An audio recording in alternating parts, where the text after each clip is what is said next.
Pasangan ex-Panglima TNI Jenderal Purnawirawan M. Andika Perkasa Hendrar Prihadi Hendi meminta Mahkamah Konstitusi MK mendiskualifikasi pasangan Ahmad Lutfi Taj Yassin di Pilgub Jawa Tengah tahun 2024.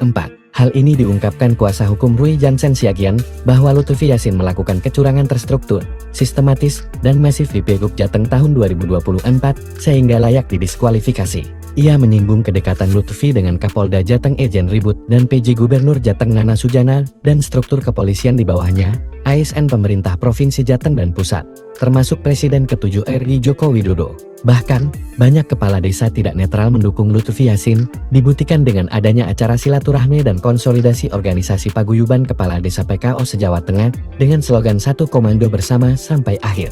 Bertempat Hotel Gumaya Semarang pada Rabu, 23 Oktober tahun 2024, yang digerebek Bawaslu Kota Semarang pada pukul 21. Kata Rui dalam sidang di panel 1 MK dipimpin Ketua MK Suhartoyo, Rabu 8 Januari. Rui menilai, ada intimidasi kepada kepala desa yang tidak mendukung Lutfi, akan dipanggil untuk klarifikasi penggunaan dana desa atau pengelolaan dana Banprov Jateng. Lalu adanya mutasi Polri, pada Juni tahun 2024 di 15 wilayah yang Kapolres diganti dan wilayah itu dimenangkan pasangan Lutfi Yassin. Maka meminta membatalkan atau mendiskualifikasi pasangan calon atas nama Ahmad Lutfi dan Taj Yassin sebagai pemenang calon gubernur dan wakil gubernur terpilih, kata Roy. Mereka meminta MK memerintahkan KPU Provinsi Jawa Tengah menerbitkan surat keputusan yang menetapkan pasangan calon ex-Panglima TNI Jenderal Purnawirawan Andika M. Perkasa dan Hendrar Prihadi alias Hendi sebagai pemenang.